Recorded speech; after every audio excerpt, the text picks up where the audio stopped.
Hello guys, welcome to the maths. Chapter है हमारा quadratic equation, class 10th NCERT exercise 4.1। पिछली video में मैंने आपको क्वेश्चन नंबर 1 पढ़ाया था। अब मैं आपको क्वेश्चन नंबर 2 बताने वाला हूँ। क्या कह रहा है, represent the following situation in the form of a quadratic equation. हमें क्वेश्चन नंबर 2 में ना सिचुएशन दे रखी है, हर पार्ट में सिचुएशन। यहाँ पर भी हमें एक सिचुएशन दी है, हमें सिचुएशन को पढ़ना है अच्छे से और उससे क्वाड्रेटिक इक्वेशन बनानी है। बस हमें सिर्फ क्वाड्रेटिक इक्वेशन की फॉर्म में डालना है। देखो, बहुत सारे लोग सोचते हैं कि यार हमारी मैथ्स क्या काम आती है हमारे, है ना, हमारी प्रैक्टिकली दुनिया में क्या काम। देखो यहाँ पर आपको एक सिचुएशन बता रखी है, रिप्रेजेंट द फॉलोइंग सिचुएशन। आपको बहुत सारे हालात, सिचुएशन दे रखी है, आपको उसे किसमें, किसकी फॉर्म में लेकर आना है, एक क्वाड्रेटिक इक्वेशन में। ये सिचुएशन हमारे नॉर्मल लाइफ से जुड़ी हुई है। देखते हैं क्या सिचुएशन है हमारी। ठीक है, हम पहले सिचुएशन पढ़ेंगे और इस सिचुएशन से हम क्या बनाएंगे, क्वाड्रेटिक इक्वेशन। बस उसे सॉल्व नहीं करना, सिर्फ बनाना है। The area of rectangular plot. बेटा रेक्टेंगल के आकार का एक प्लॉट है, ये आपको दिखा देते हैं। रेक्टेंगल के आकार का एक प्लॉट, ये रेक्टेंगल के आकार का प्लॉट है। थोड़ा सा टेढ़ा हो गया मुझसे बच्चों, तो ध्यान से सुनना। ये रेक्टेंगल के आकार का प्लॉट है, ठीक है। मैं लिख भी देता हूं रेक्टेंगुलर प्लॉट। रेक्टेंगुलर प्लॉट यहां पर बोला है the area of rectangular plot is इतना। इस पूरे रेक्टेंगुलर प्लॉट का एरिया का मतलब ये पोर्शन, ये जो अंदर आ रहा है, ये सारा का सारा, इसका एरिया दे रखा हमें 528 मीटर स्क्वायर। ये हमें एरिया दे रखा है। इसका क्या दे रखा है बच्चों, area. The length of plot in metre is 1 more than twice its breadth। आपको पता है हमारा जो रेक्टेंगुलर प्लॉट है, ध्यान से सुनना बच्चों, ये जो हमारी रेक्टेंगल फिगर है ना, इसमें दो चीजें होती है। इसको बोलते हैं लेंथ, और ये सामने वाली भी क्या होती है, लेंथ। और इस छोटी वाली को बोलते हैं ब्रेथ, और ये वाली भी सामने वाली क्या होगी, ब्रेथ। ठीक है, एक रेक्टेंगल में दो लेंथ होती है और दो ब्रेथ होती है, ठीक है ना। रेक्टेंगल की आमने सामने वाली साइड बराबर होती है। अगर मैंने इसे ब्रेथ बोला है तो ये भी ब्रेथ होगी, अगर मैंने इसे लेंथ बोला है तो सामने वाली भी लेंथ होगी। सामने वाले को इंग्लिश में कहते हैं ऑपोजिट। ठीक है बच्चों, ध्यान से देखना। उसने बोला है जो लेंथ है, ये जो लेंथ है ना बच्चों, इज 1 more than, वो एक ज्यादा है, ट्वाइस इट्स ब्रेथ। इस लाइन को बड़ा ध्यान से सुनना, length of plot is 1 more than twice its breath. इसको बड़ा ध्यान से सुनना। हमारी जो प्लॉट की लेंथ है, हमारे जो प्लॉट की लेंथ दिख रही है ना बच्चों, चलो देखते हैं। हम यहां पर लिख देते हैं, हमारा रेक्टेंगुलर प्लॉट है, रेक्टेंगुलर प्लॉट लिख देता हूं आराम से।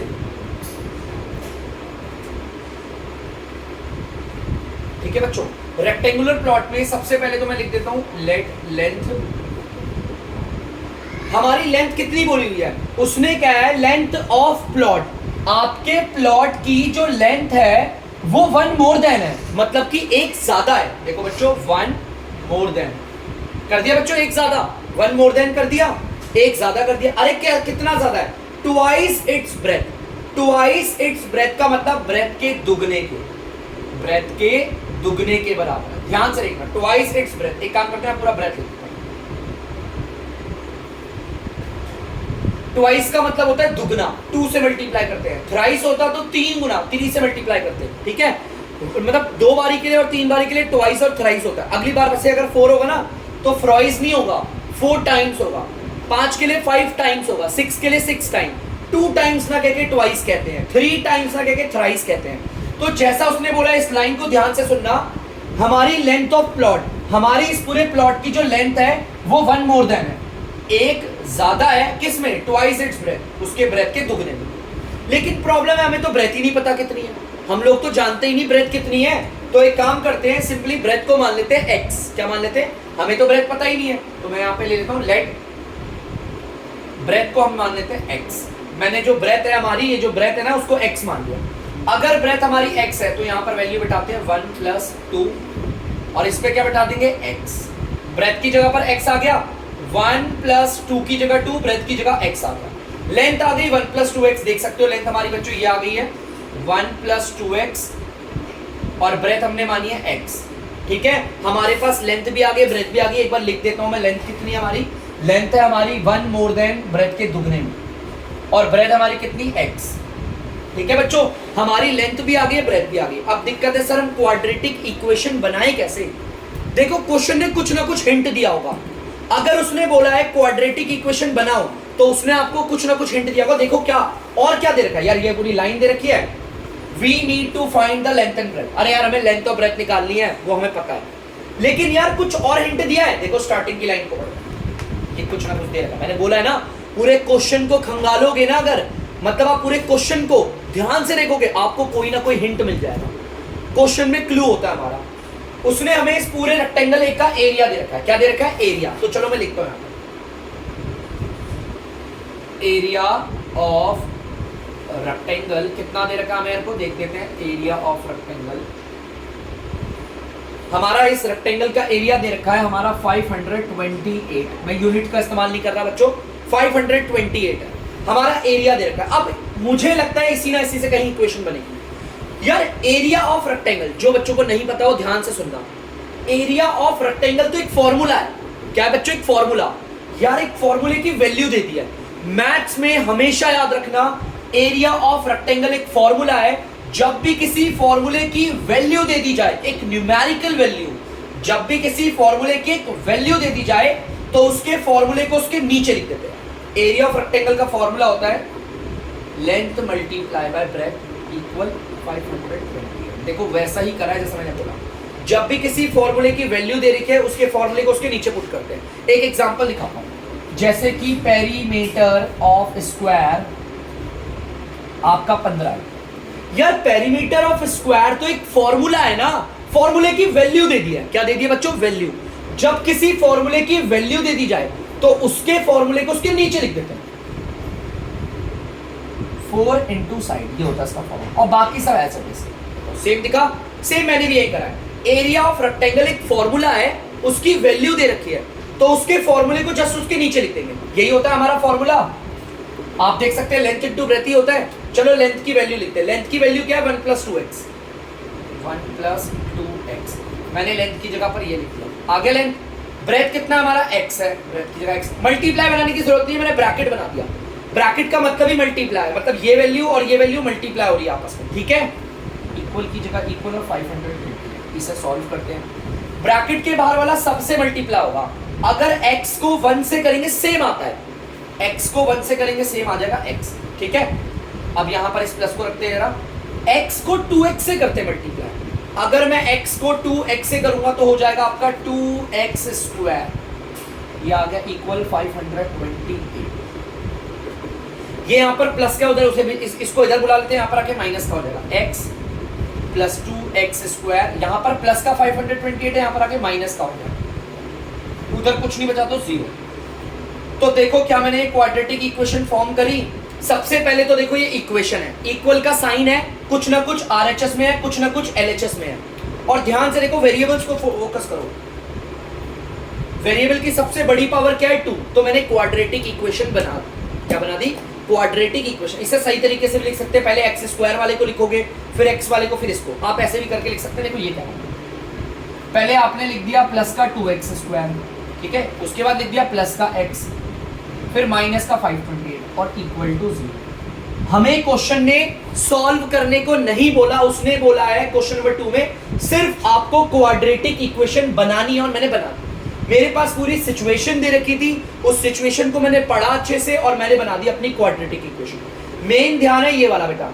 लेंथ ऑफ प्लॉट बोला था एक ज्यादा होगी, 1 more than twice breadth। Twice का मतलब 2 मल्टीप्लाई होगा, थ्राइस का मतलब 3 मल्टीप्लाई होगा, ठीक है। और इस तरह से मैंने सॉल्व करके अपनी क्वाड्रेटिक इक्वेशन बना दी। अगर क्वाड्रेटिक इक्वेशन बनानी है, कुछ भी निकालना है, उसने क्वेश्चन में हिंट दिया होगा। यहाँ पे हमें एरिया ऑफ रेक्टेंगल दे रखा है, हिंट दिया था ना, इसके जरिए करा। तो बच्चों से प्लीज उतार दीजिए, बढ़ेंगे अगले क्वेश्चन की ओर। तो बच्चों आप दूसरे वाले पार्ट में देख सकते हैं हमारी सिचुएशन, इसको भी ढंग से पढ़ेंगे, ध्यान से देखना। द प्रोडक्ट, प्रोडक्ट का मतलब होता है मल्टीप्लाई करना। The product of 2 consecutive positive integer. मेरे पास 2 कंसेक्यूटिव पॉजिटिव इंटीजर है, मान लो मेरे पास 2 हमारे कंसेक्यूटिव पॉजिटिव इंटीजर, उनका मैं प्रोडक्ट करूंगा, उन्हें मल्टीप्लाई करूंगा तो आंसर आएगा 306। देखो जो चीज बोली है यहां से यहां तक ध्यान से पढ़ना। तो मैं लिखता हूं, यहां बोला है product of 2 consecutive positive integer, यहां से लेकर यहां तक की लाइन देखो बस। मतलब मेरे कंसेक्यूटिव का मतलब होता है लगातार, लगातार मेरे 2 पॉजिटिव इंटीजर हैं। उन दोनों को अगर मैं मल्टीप्लाई करूंगा 306 आएगा। तो एक काम करते हैं, लेट हमारा पहला पॉजिटिव इंटीजर,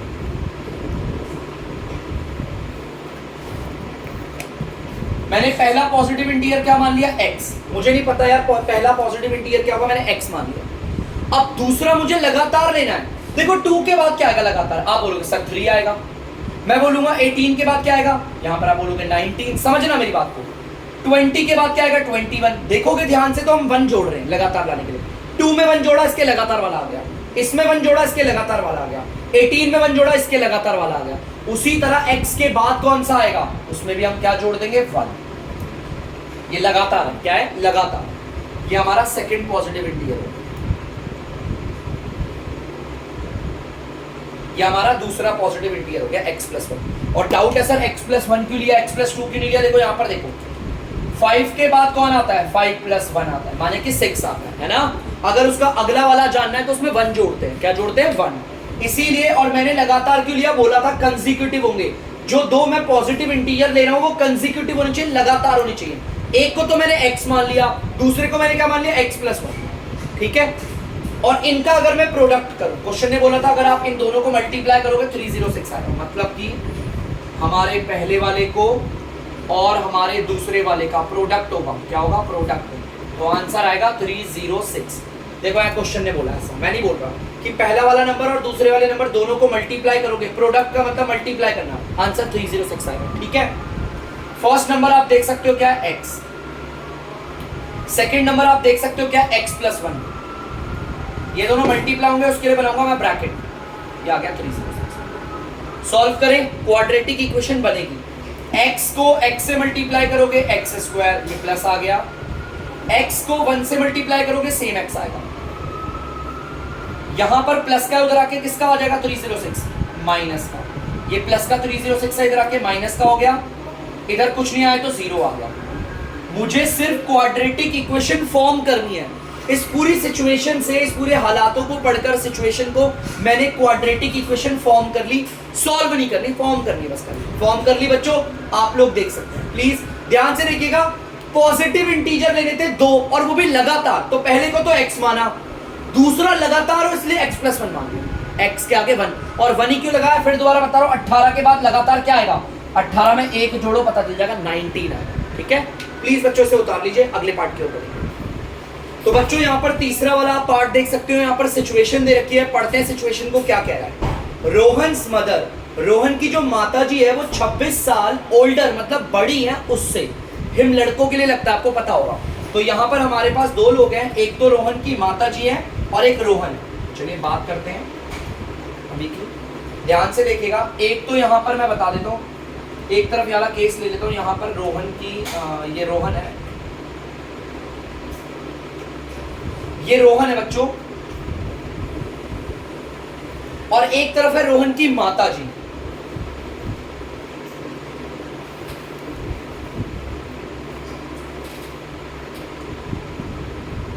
ये रोहन की माता जी है, रोहन्स मदर।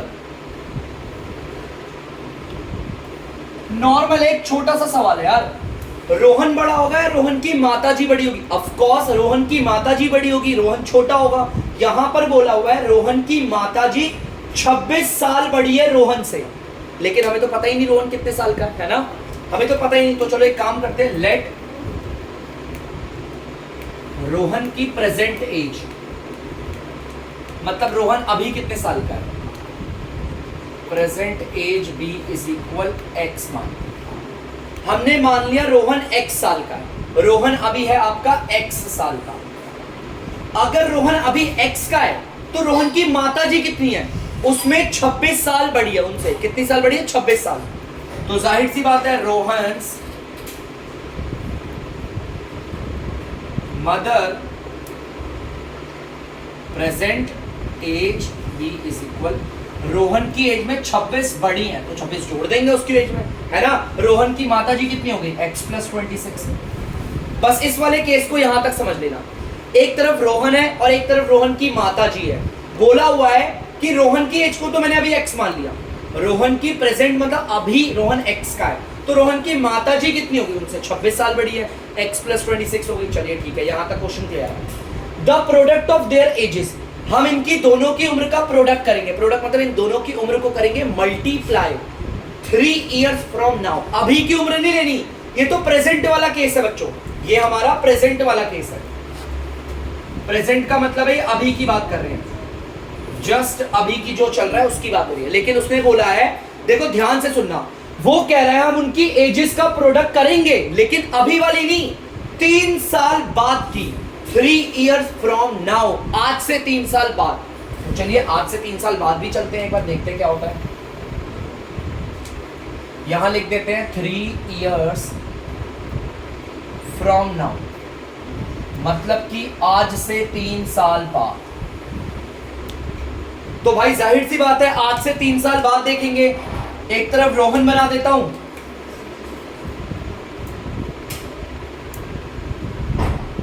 एक तरफ रोहन की माता जी,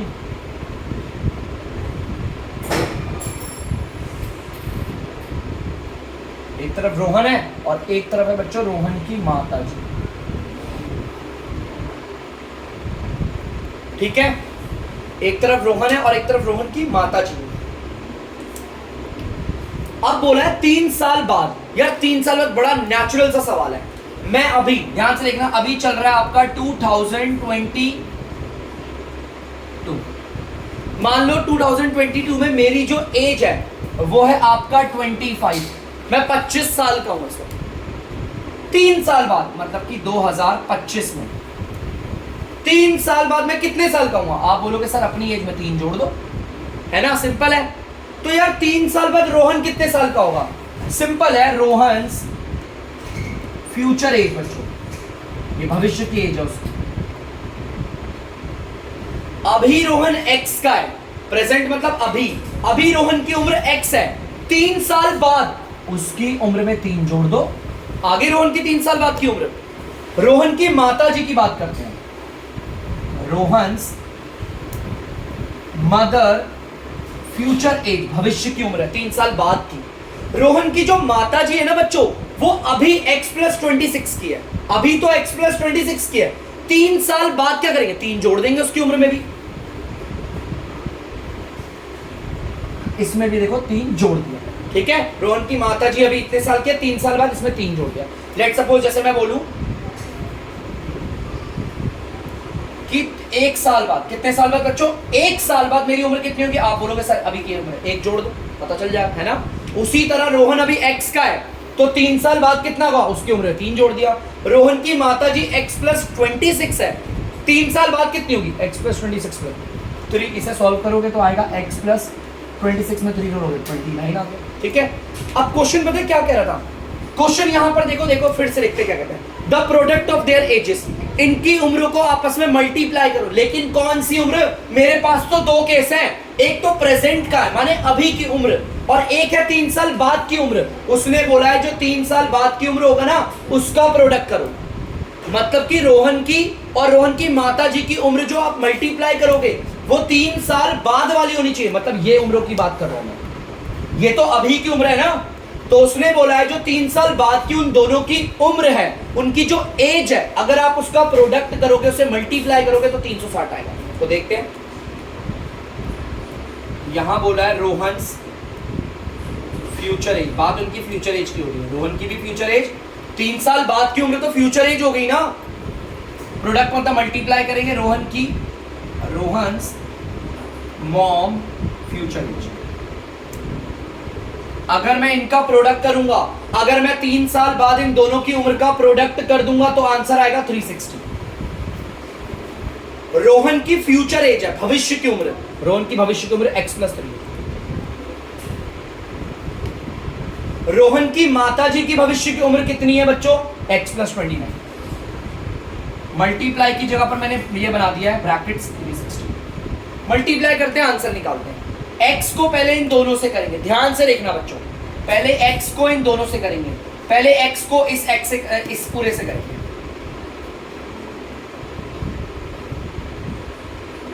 उसके बाद प्लस के 3 को इस पूरे से करेंगे। ठीक है,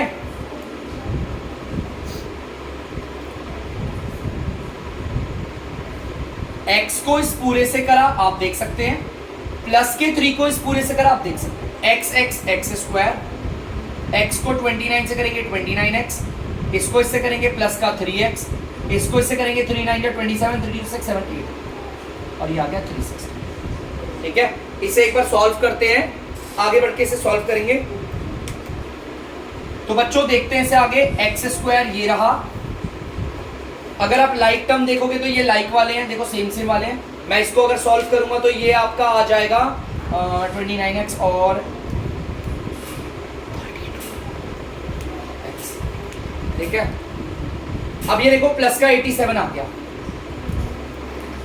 यहां पर प्लस का 360 इधर आकर आ जाएगा माइनस का 360 इक्वल टू 0। ठीक है, तो चलिए और इसे सॉल्व करते हैं। यहां पर देखो ये भी दिख रहे हैं मुझे, एक्स स्क्वायर प्लस का 32x, ये वाला और ये वाला लाइक है। अगर मैं इन्हें सॉल्व करूंगा 10 में से 7 गया 3 आ गया 5,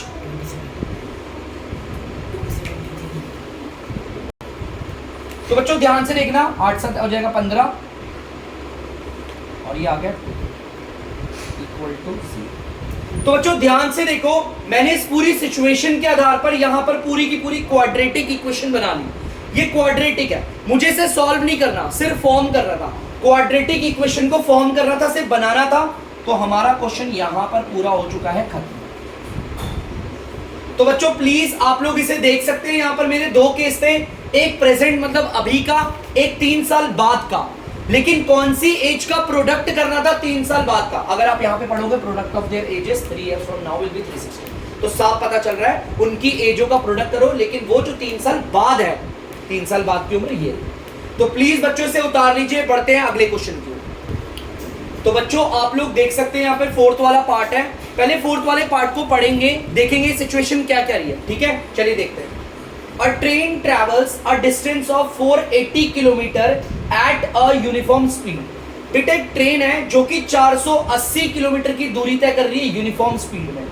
यूनिफॉर्म स्पीड क्या है मैं आपको बताता हूं। ये यूनिफॉर्म वाला केस है, यहां पर यूनिफॉर्म वाला केस क्या भी समझना होगा।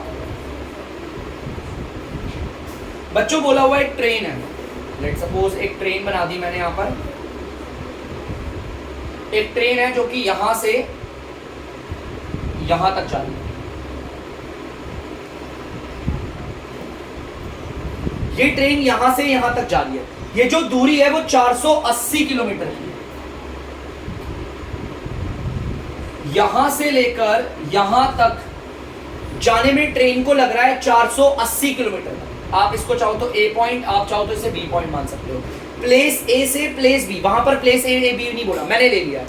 480 किलोमीटर की दूरी तय कर रहे हैं, मतलब 480 किलोमीटर की जो दूरी तय हो रही है वो यूनिफॉर्म स्पीड से। इसका मतलब है बच्चों यहां से जब ट्रेन चालू हुई यहां तक बीच में स्पीड नहीं बदली, उसे कहते हैं यूनिफॉर्म स्पीड।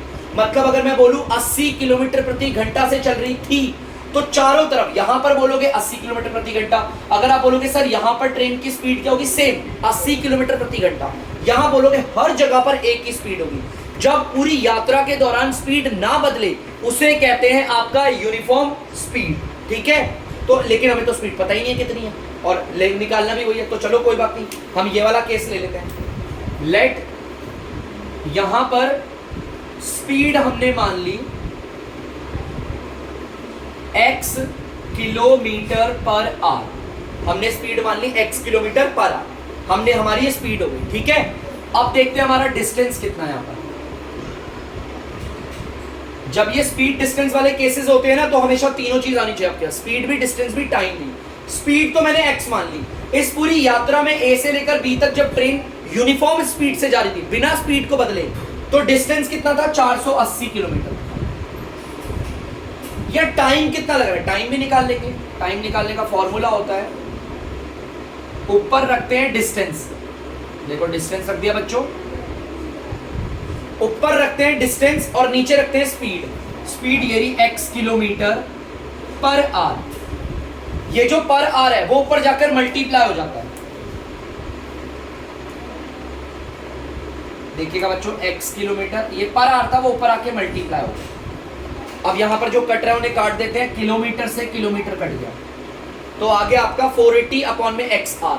इसका मतलब ध्यान से सुनना,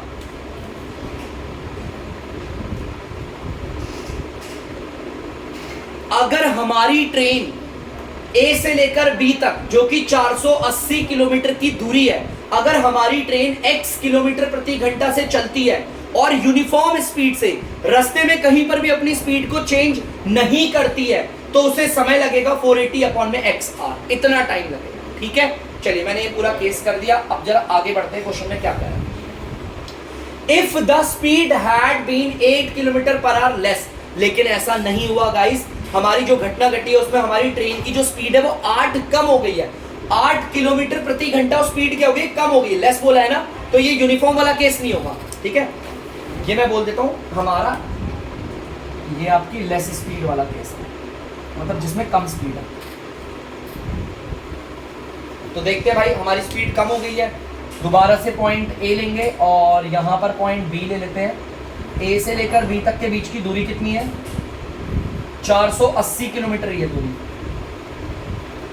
ट्रेन भी सेम ही है हमारी,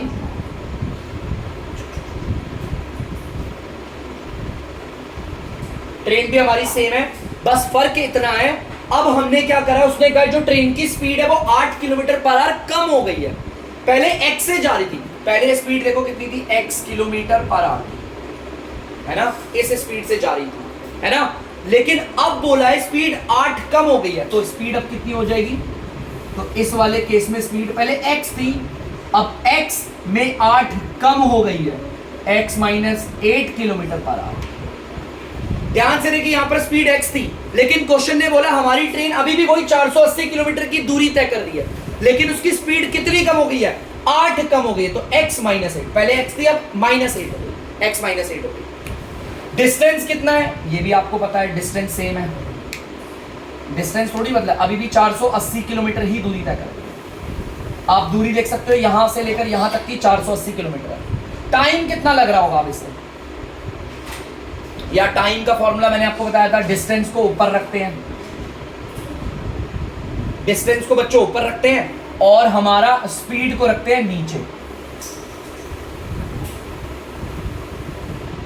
आपको पता है ये पर आवर ऊपर जाके मल्टीप्लाई होता है,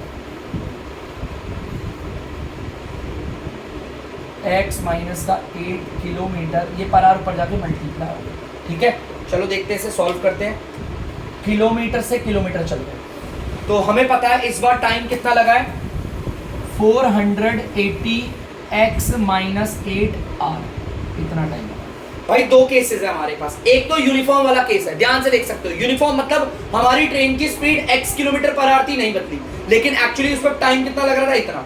इसे टाइम 1 बोल देता हूं, इसे टाइम 2 बोलता हूं। ठीक है, ध्यान से सुनना, मैं आपसे कह रहा हूं टाइम 1 में भी देखो टाइम निकल रहा है, टाइम 2 में भी। अब आगे देखते हैं क्वेश्चन क्या कह रहा है। क्वेश्चन कहता है कि अगर आपने अपनी स्पीड 8 किलोमीटर कम करी तो 3 घंटा हमारा ज्यादा लग रहा है। क्या लग रहा है, 3 घंटा ज्यादा लग रहा है। पहले टाइम इतना लगता था, नॉर्मली अगर ट्रेन चलेगी x से इतनी दूरी होगी तो टाइम इतना लगेगा, लेकिन जब हमने ट्रेन की स्पीड कम कर दी, सिंपल सी चीज है यार, मैंने ट्रेन की स्पीड बढ़ाई है, कम करी है, स्पीड एकदम कम करी है, तो टाइम तो और ज्यादा लगेगा, है ना, ध्यान से। ठीक है, टाइम तो और ज्यादा लगेगा ना। आप देख सकते हो यहाँ पर स्पीड x है, जब हमारी ट्रेन x से चलती है तो टाइम ये लग रहा है। अब हमने तो अपनी ट्रेन की स्पीड जो है और कम कर दी है, टाइम और ज्यादा लगेगा, और इन दोनों टाइम के बीच का गैप कितना बोला है, 3 घंटा। 3 घंटा ज्यादा लगा है, मतलब ये 3 घंटा ज्यादा है। समझने की कोशिश करना जो मैं कह रहा हूं, ये 3 घंटा ज्यादा है, मतलब कहने का मतलब है मेरा टाइम 2 सबसे पहले पता होना चाहिए इन दोनों में बड़ा कौन है, टाइम 1 बड़ा है, टाइम 2। यार यहां पर स्पीड कितनी है, x है, और यहां पर x माइनस 8 है, यहां तो स्पीड सबसे कम है। अगर यहां पर स्पीड बहुत कम है तो टाइम ज्यादा लगा होगा ना, इधर ज्यादा टाइम लगा होगा, मतलब ये बड़ा है, ये हमारा क्या है, बड़ा। और यहां पर टाइम देखो स्पीड x है, इन दोनों में कंपेयर करोगे तो स्पीड कहां ज्यादा है, यहां ज्यादा है। जहां स्पीड ज्यादा होगी वहां तो समय कम लगेगा, अगर मैं ज्यादा स्पीड से जाऊंगा तो समय कम लगेगा ना, यहां टाइम छोटा है। देखो मैं ऐसे एरो के जरिए बता देता हूं, ये वाला टाइम बड़ा है और ये वाला टाइम छोटा है। और किसी बच्चे को अगर दिक्कत हो कि सर आपको कैसे पता चला ये वाला टाइम बड़ा है, क्योंकि यहां पर स्पीड बहुत ज्यादा कम है, अगर कम स्पीड से चलोगे तो टाइम ज्यादा लगेगा, तो ये टाइम ज्यादा है, ज्यादा में से कम को माइनस करूंगा। और देखो यहां पर साफ बता रखा है कितना गैप आ गया, 3 घंटे का गैप आया। जब हमने ट्रेन की स्पीड कम करी तो 3 घंटा का गैप आ गया, तो अगर मैं इनको माइनस करूंगा तो 3 आएगा। क्या आएगा, 3। बच्चों एक बार इसे उतार दीजिए, फिर मैं इनकी वैल्यूज यहाँ पे बैठा के दिखाऊंगा आपको। तो बच्चों मैंने उतार दिया यहाँ पे टाइम 2 टाइम 1। तो चलिए इसे सॉल्व करते हैं। इनका एलसीएम लेंगे, मैं आर यूनिट्स हटा रहा हूँ, आर हटा रहा हूँ। अगर आप इनका एलसीएम लोगे तो आपको पता है x माइनस 8 और x आ गया एलसीएम लेंगे, ठीक है। ध्यान से देखना बच्चों, इसके टेबल में ये आता है, ये वाला पार्ट आता है, लेकिन ये नहीं आता। जो नहीं आता उसको एनआर से मल्टीप्लाई करेंगे। देखो इसके टेबल में ये आता है, ये नहीं आता, तो इसको हम 480 से मल्टीप्लाई करेंगे, आ जाएगा 480x। माइनस है, माइनस लगा। अब दोबारा देखते हैं, इसके टेबल में ये आता है लेकिन ये नहीं आता, तो x माइनस 8 इससे मल्टीप्लाई हो जाएगा। और मैं मल्टीप्लाई करके दिखा देता हूं, देखो ये रहा, देख सकते हो इसके टेबल में ये आता है, ये नहीं आता। जो नहीं आता उसको ऊपर वाले से मल्टीप्लाई करते हैं, ठीक है। चलिए अब देखते हैं आगे। 480x माइनस प्लस माइनस, 480 को x से करेंगे 480x आएगा। अब दोबारा देखो, माइनस माइनस प्लस, 480 को 4 से करेंगे 8 0 0 8 6 8 8 64 8 8 32 38 3840, ठीक है बच्चों।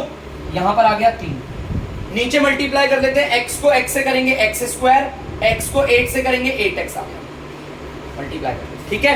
अब कुछ नहीं है यहां पर, कुछ नहीं है, 1 मान लो, क्रॉस मल्टीप्लाई कर, ये 1 जो है वो इस पूरे पार्ट से मल्टीप्लाई होगा, सेम आएगा।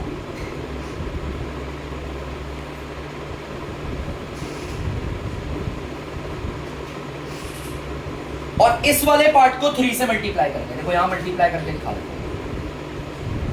सबसे पहले कट रहा है, इसे काटो, देखो सेम है 480x और 480x, लेकिन साइन इनके अलग है ना, तो कैंसिल आउट हो जाए, ठीक है। देखते हैं यहां पर 3840 आ रहा है प्लस का, 3 को x स्क्वायर से करेंगे 3x स्क्वायर, 3 को इससे करेंगे 24x आ जाएगा। आप चाहो तो इसको उधर भी भेज सकते हैं, मैं एक काम करता हूं यहां पे कर देता हूं बच्चों, ये प्लस का 3840 से उधर भेज देंगे, 3x स्क्वायर माइनस का 24x, ये यहां पर प्लस का है ना, उधर आके हो जाएगा माइनस का, और यहां पर कुछ नहीं है 0। देखो मैंने क्वाड्रेटिक इक्वेशन बना दी। अपनी सिचुएशन को पढ़ के अच्छे से समझ के क्वाड्रेटिक इक्वेशन बनानी, और ऐसे क्वेश्चन तो बहुत सिंपल होते हैं, सेम सेम है, नॉर्मली होते हैं ऐसे क्वेश्चंस। हमारे ट्रेन की हमारी डिस्टेंस इतनी थी, यूनिफॉर्म स्पीड थी, लेकिन फिर स्पीड बढ़ा दी या फिर स्पीड कम कर दी, यहां पर देखो स्पीड को कम किया। ऐसा क्वेश्चन भी होता है जो स्पीड बढ़ाने वाला होता है, मैं वो भी करवाऊंगा आपको, तो प्लीज बच्चों एक बार इसे उतार दीजिए। तो बच्चों आप लोग देख सकते हैं, एक क्वेश्चन मैंने आपके लिए और लिखा है यहाँ पर इंटरनेट से निकाल के, देखो सेम उसकी तरह है, एक बार पढ़ते हैं, देखो क्या कह रहा है। अ train travel a distance of 360 kilometre at a uniform speed. वही है, यूनिफॉर्म वाला केस है। एक बार मैं फिर से करूंगा ऐसे, यूनिफॉर्म केस है। यहां पर आपको पता है ट्रेन यहां से लेकर यहां तक जा रही है, ट्रेन जा रही है आपकी, ट्रेन यहां से लेकर यहां तक जा रही है, कितनी दूरी है, 360 किलोमीटर, 360 किलोमीटर। और कौन सी स्पीड से आ रही है, यूनिफॉर्म स्पीड, लेकिन स्पीड तो हमें पता ही नहीं है। यूनिफॉर्म का मतलब जान गए होगे, यहां से लेकर यहां तक ट्रेन की स्पीड नहीं बदलेगी। तो एक काम करता हूं, स्पीड को मान लेते हैं हम x kilometre per our. Distance कितना लगा है आप देख सकते हो, दूरी कितनी है, 360 किलोमीटर। तो टाइम कितना लग रहा होगा, टाइम निकाल लेते हैं। टाइम हमारा लग रहा होगा, आपको पता है टाइम का फॉर्मूला होता है ऊपर डिस्टेंस और नीचे होती है speed.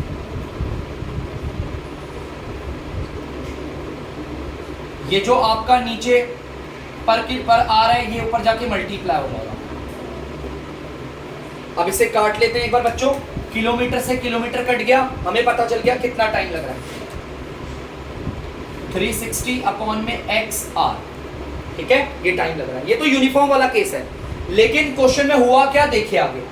If the speed had been 5 kilometre per hour more, लेकिन हमारी ट्रेन की स्पीड इस बार 5 किलोमीटर प्रति घंटा बढ़ गई है, स्पीड मोर हो गई है, तो यहां पर मोर स्पीड वाला केस है हमारा, ज्यादा स्पीड वाला केस है। सेम वही है, डिस्टेंस ए से लेकर बी तक, वही दूरी 360 किलोमीटर, ट्रेन भी हमारी वही है, फर्क इतना है स्पीड बढ़ा दी है। पिछली बार सिर्फ x किलोमीटर पर आवर से जा रहा था, लेकिन इस बार स्पीड को बढ़ा दिया गया है। इस बार स्पीड x नहीं है, 5 किलोमीटर पर आवर बढ़ गई है, तो बढ़ने के लिए हम प्लस करेंगे। यहां पर स्पीड बढ़ा दी है, पिछले केस में कम कर दी थी। डिस्टेंस अगर आप देखेंगे तो सेम वही है डिस्टेंस 360 किलोमीटर। टाइम अगर आप निकालेंगे तो आपको पता है इस वाले केस में टाइम का फॉर्मूला ऊपर डिस्टेंस लिखेंगे, दूरी, नीचे स्पीड, पर आवर। ये पर आवर ऊपर जाकर होता है मल्टीप्लाई,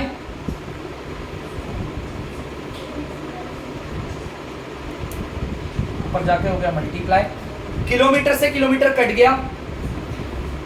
आप देख सकते हैं आगे आपका टाइम 360 अपॉन में x प्लस 5r। देखो हमारे दो केस हैं, एक तो यूनिफॉर्म वाला और एक मोर स्पीड वाला। अब अगर ध्यान से देखोगे वो कह रहा था it would have take 1 hour less. अब जब हमने ट्रेन की स्पीड बढ़ा दी है, देखो बच्चों बढ़ाई है, पहले x थी अब कितनी है x plus 5 kilometre per our. अगर मैं ट्रेन की स्पीड बढ़ा दूंगा तो उसे टाइम कम लगेगा ज्यादा लगेगा? ऑब्वियसली यार कम लगेगा ना, पहले तो सिर्फ x की स्पीड से आते, लेकिन अब x प्लस 5 की स्पीड से दौड़ती हो जा रही है ट्रेन, तो टाइम तो कम लगेगा। यहां पर स्पीड ज्यादा है, ध्यान से देखो, तो यहां पर टाइम क्या लग रहा होगा? कम। लेकिन यहां पर स्पीड देखो कम है, इसमें और इसमें कंपेयर करोगे तो स्पीड किसमें कम लग रही है? ये जहां पर स्पीड कम है टाइम क्या लग रहा होगा? ज्यादा। ये टाइम है ज्यादा, और इन दोनों टाइम के बीच में कितने का गैप है? इस बार सिर्फ 1 घंटे का गैप है, मतलब टाइम ज्यादा कौन है? ये रहा, इसको मैं 1 बोल देता हूं, ये हमारा 2 है। टाइम 1 में अगर मैं टाइम 2 माइनस करूंगा तो आंसर आएगा 1 अपॉन, कितना आएगा? 1 घंटे का गैप। बोल रहा है 1 घंटे का गैप आया सिर्फ, ठीक है। इस बार ट्रेन 1 घंटे पहले ही आ गई, गैप तो 1 घंटे का है ना हमारा।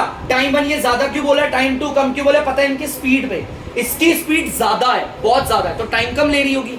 इसकी स्पीड कम है तो टाइम इसने ज्यादा लिया होगा, और इनके बीच का गैप 1 घंटा बोला होगा। तो बच्चों वही करेंगे, टाइम 1 और टाइम 2 बिठाते हैं, आगे करते हैं। प्लीज इसे उतार दीजिए।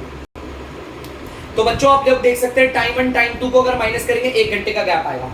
इनका अगर मैं एलसीएम लूं तो आएगा x प्लस 5। इसके टेबल में ये आता है लेकिन ये नहीं आता, जो नहीं आता उसको ऊपर वाले से मल्टीप्लाई कर देंगे, 360 को मल्टीप्लाई करेंगे x प्लस 5 से, ठीक है। अब ये माइनस है, माइनस लगा दिया। अब देखते हैं इसको, इसके टेबल में ये आता है लेकिन ये नहीं आता, तो जो नहीं आता उसको ऊपर वाले से मल्टीप्लाई, ठीक है। 360 x कर दिया, इसे हटाओ। चलो अब सॉल्व करते हैं। 360 को x से करेंगे मल्टीप्लाई, 360 x आएगा। इसको 5 से करेंगे, 5 0 5 6 30, 5 15 3 18, ठीक है, 1800 आ गया। अब आगे देखिए माइनस का 360x इक्वल टू 1, ठीक है।